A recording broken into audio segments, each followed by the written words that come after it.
Para leerte mejor, un programa sobre libros, escritores e investigadores. Hacemos este programa con Pablo Manzará en la cámara, la edición y en el resto de la magia para la televisión. Esto es Para leerte mejor, y así lo comenzamos.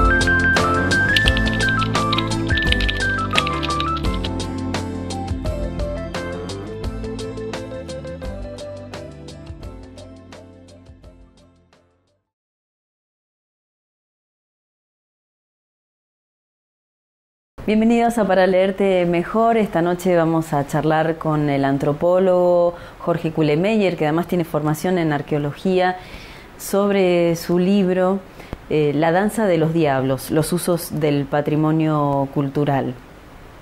Hola Jorge, ¿cómo estás? Gracias por venir a Para Leerte Mejor. No, muchas gracias por invitarme.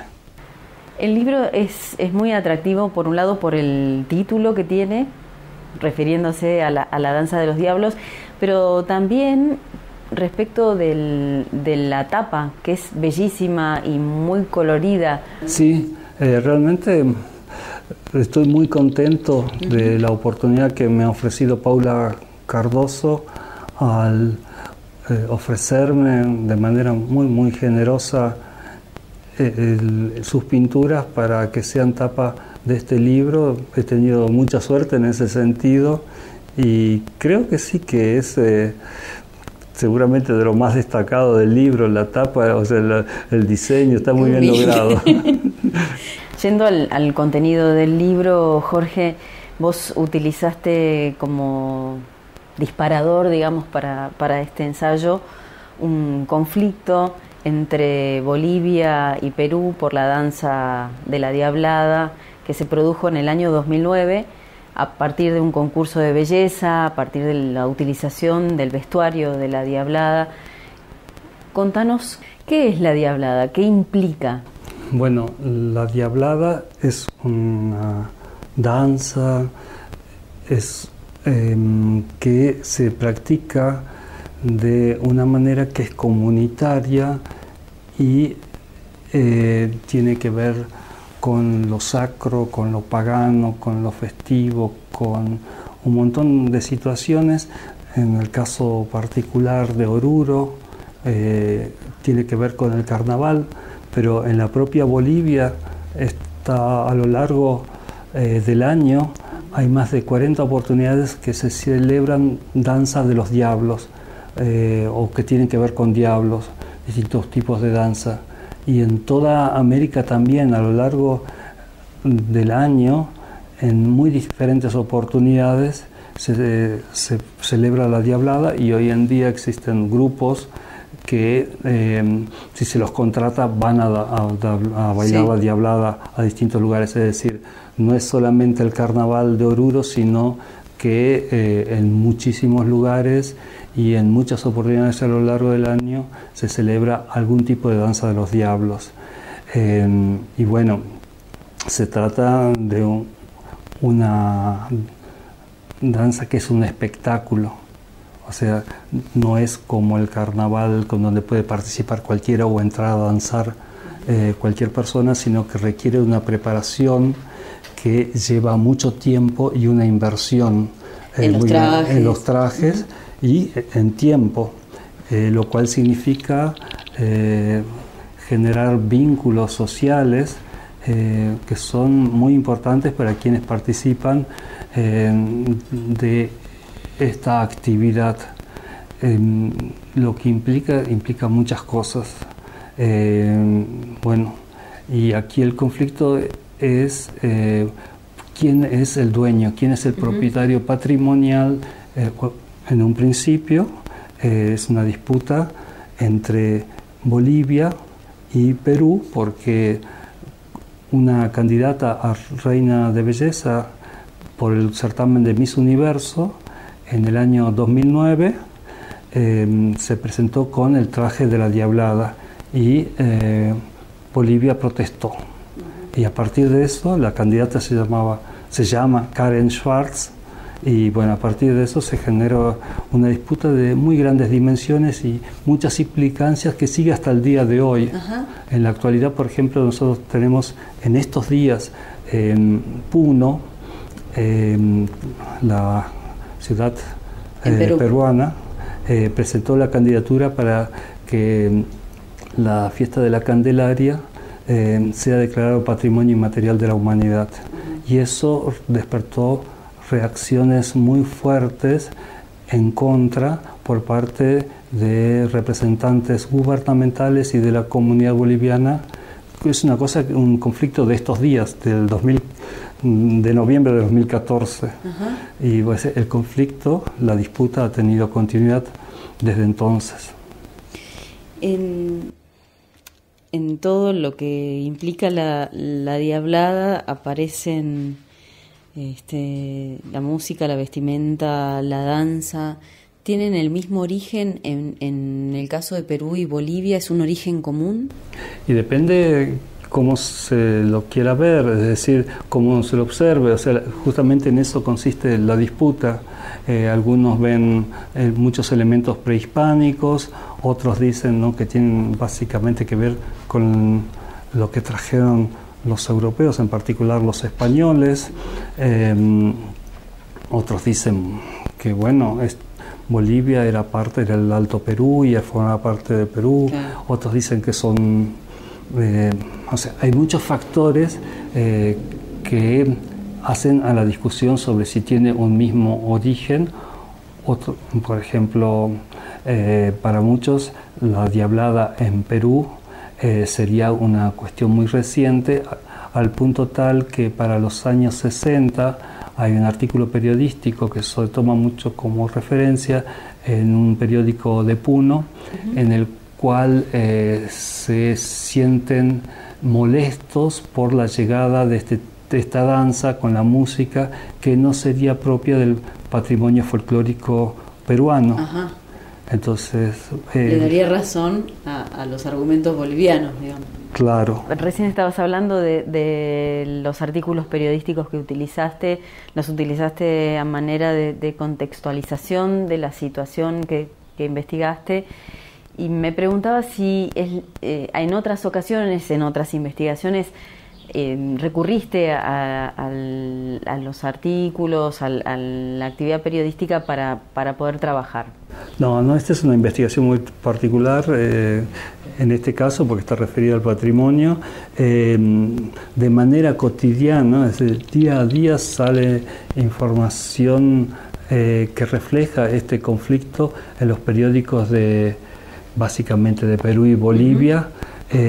Y entonces es un elemento fundamental. Hay reclamos ante la UNESCO de estos días, insisto, sí, noviembre de 2014, pero también en el pasado hay mucha legislación que se ha generado a partir de esto, declaratorias de interés, declaratorias de patrimonio. Entonces, a través de los periódicos me puedo mantener informados sobre la evolución del conflicto. Hay muchas declaraciones, han habido a lo largo del tiempo, incluso de los presidentes, en su momento Alan García, hicieron los senadores, los representantes de los parlamentos, hicieron declaraciones, bailes, danzas públicas. En distintos países del mundo se bailó en defensa de la Diablada. En los aeropuertos había pasacalles, me acuerdo en Sucre, en el Archivo Histórico de la Nación. O sea, fue una cosa que movilizó a muchísima gente y a los organismos gubernamentales y agrupaciones folclóricas muy diversas. Algo similar, pero con otras características y con otra envergadura, vos registrás que sucedió también entre las ciudades de Villazón y de La Quiaca, también respecto a la Diablada. Sí, sí, en algún momento, a fines del siglo pasado, La Quiaca decide contratar a la gente que hace la Diablada en Villazón y que se celebre la Diablada durante el carnaval en La Quiaca. La celebración de la Diablada no es algo que se pueda improvisar, y esto porque requiere justamente la preparación de los trajes con grupos y demás. Y esto molestó mucho a las autoridades de Villazón, que tomaron una serie de medidas y bueno, y se consideraron molestos. Es un antecedente muy interesante que lo trabajó Gabriela Karasik. Ilustran sobre la forma de sentir a la Diablada, que va mucho más allá del contexto político circunstancial que se da en el 2009, con otras características muy diferentes. Digamos, el argumento que el diablo no conoce fronteras y está en todas partes, Sí. Me parece como interesante, ¿no? Cómo lo vive la población. La cuestión, bueno, que ese año, y prácticamente por única vez, vinieron a danzar a La Quiaca.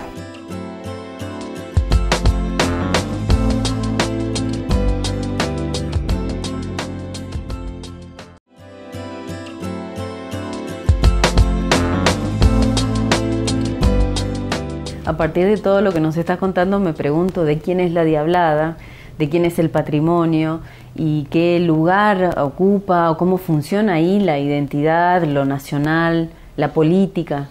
Sí, creo que son visiones estereotipadas de la identidad, o sea, está muy direccionado a determinadas expresiones que no necesariamente tienen que ver con la vida cotidiana de la gente.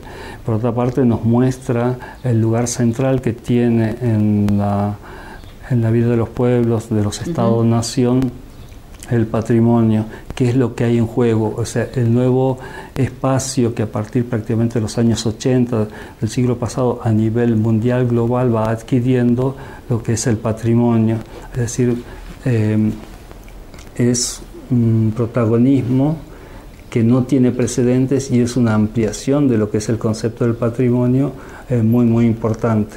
Y vemos, bueno, que es el patrimonio como una fuente de conflictos entre países, Sí. lo cual,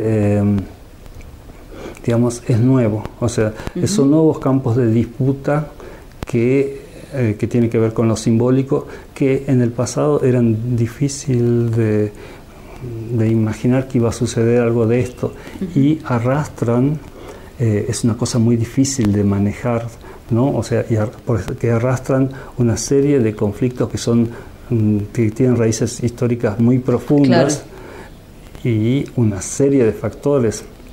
Tenemos por un lado la existencia de los estados-nación, el nacionalismo indígena, que son muy diversos estados, son varios estados, el tema de las creencias prehispánicas, indígenas, coloniales, de la Iglesia Católica. Es decir, es un campo de debate muy amplio y prácticamente inagotable el que entra en juego. Y es muy interesante cómo se han manifestado los conflictos de los ciudadanos de cada uno de los países de una manera muy, muy participativa, pero a la vez, en muchos casos, muy agresiva en Internet. En las redes sociales. En las redes sociales.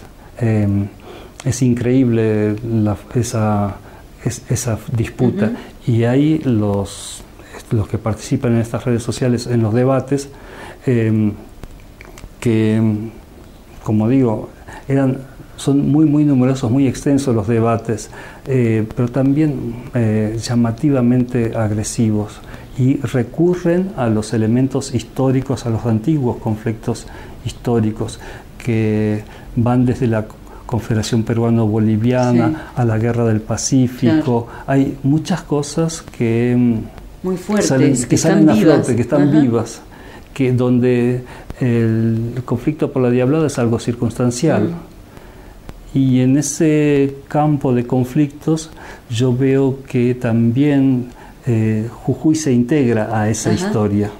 De alguna forma, incluso en el presente, Jujuy, en esa historia de conflictos entre Perú y Bolivia, entre lo quechua y lo aymara, la relación con Chile, Jujuy forma parte de esos escenarios de muy diversas maneras, a través de redes comerciales, redes de parentesco. Hay muchas formas de participación que tiene Jujuy. ¿Te dedicaste a estudiar ese rol, digamos, de Jujuy? Hay parentescos directos con personajes destacados de la política peruana y boliviana, pero nosotros también tenemos la organización Tupac Amaru, acá Tupac Atari, Sí. que han tenido gran influencia, la extensión de la participación de la Confederación Peruano-Boliviana. Es decir, a mí me interesó ver cuáles son las consecuencias, cómo lo vive Jujuy, eso que no está directamente manifestado en el conflicto por la diablada, pero sí en los conflictos históricos entre ambos países. ¿Qué pensás que le deja a la sociedad jujeña esta investigación tuya? Bueno, yo espero que le sirva de algo, yo espero que sea útil. Creo que ofrece alguna mirada sobre la historia regional con una investigación que sitúa en determinados aspectos a Jujuy en el contexto histórico regional y permite ilustrar sobre determinadas situaciones y realidades de nuestros días. Ojalá que sea un aporte, no sé si lo va a hacer, espero que a algunos les sirva. ¿Qué otros proyectos tenés? ¿En qué estás trabajando que tenga que ver con el patrimonio? Hay cosas que son interesantes y son en el estilo. A mí me interesa todo lo que es patrimonio, gestión del patrimonio, qué es lo que significa, cuánto se declama, cuánto se hace de verdad, cuánto se deja de hacer, de qué manera se desvía la atención en torno al patrimonio, cuál es la función social, política, cuáles son los intereses que hay en torno al patrimonio. Todo eso me resulta sumamente interesante y hay un montón de contradicciones. Yo creo que el patrimonio es una posibilidad de entender cómo funciona una sociedad. Lo que tiene el patrimonio particular es que el patrimonio pertenece a la esfera del bien común, es de todos, no tiene un propietario en particular y tampoco tiene un prestador y un beneficiario. Claro. O sea, si vos vas a medicina, justicia, educación, ahí si bien tiene que ver con el bien común, con aquello que es un derecho de acceso a todos, sin embargo hay claramente definidos los roles de prestador y beneficiario. En cambio, el patrimonio es una herramienta que desde el punto de vista de la investigación nos permitiría ver, entender cómo funciona el tema del individualismo, cómo se trata aquello que es de todos, nos permite entender cómo funciona una sociedad. Y en ese sentido me parece como muy interesante y es lo que trato de ver, cuánto se declama y cuánto se realiza efectivamente. Es de todos y es de nadie. Al mismo tiempo, claro. Y nadie se hace realmente cargo y cómo, y bueno, qué tipo de sociedad tenemos. Eso me parece sumamente interesante. Hay otros ejemplos, por ejemplo, qué pasa con qué ha pasado en los años recientes con el Rally Dakar. Sí. Entonces, cómo se trata el tema patrimonial en torno a eso. Eso estoy viendo y me gustaría completar un trabajo que he iniciado sobre ese tema.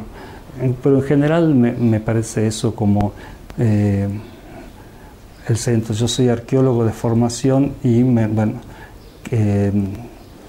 luego de trabajar mucho o poco, no sé, algo en temas de arqueología, bueno, yo veía un determinado tratamiento de lo que es patrimonio, que es propio de la sociedad en la cual desarrollamos nuestra tarea. Bueno, entonces ver ya más allá del ámbito de la arqueología, qué es lo que pasa en general con los distintos tipos de patrimonio y su repercusión social y cuánto se da en la práctica. Y la política tiene una función seguramente bastante compleja en el tema del patrimonio, por lo que a partir de lo que se puede leer en La Danza de los Diablos, la política tiene un rol, digamos, en este conflicto. Sí, la política es central en todo esto. El patrimonio en general nosotros lo tenemos en estado latente y tiene que ser activado. Para eso hay un proceso de patrimonialización, de activación. ¿Y qué es lo que activamos y qué no? Es una decisión política. ¿A qué tipo de patrimonio damos preferencia? Si al arqueológico, al etnográfico, al religioso, también es una decisión política. Y si simplemente declamamos sobre su importancia y no hacemos nada concreto en salvaguarda de ese patrimonio, también es una decisión política. Si damos preferencia, por ejemplo, a cuestiones de inventario, también o a realizar inventarios, ¿no? Sí. También es una forma de llevar adelante la política. No olvidemos que patrimonio para provincias como Jujuy es de suma trascendencia económico, social, turística, mucho más que la mayoría de las actividades como pueden ser minería o muchas otras actividades consideradas productivas. Patrimonio es la base, y esa base necesita de un trabajo que permita mostrar, y para mostrar hay que saber mostrar en base a un conocimiento académico, y es muy complejo el saber mostrar, y entonces es una actividad de especialistas. El grado de desarrollo que tengamos de la gestión del patrimonio, de eso dependerá una gran cantidad de realidades provinciales y nacionales. Muchísimas gracias por venir a Para Leerte Mejor. No, muchas gracias por invitarme.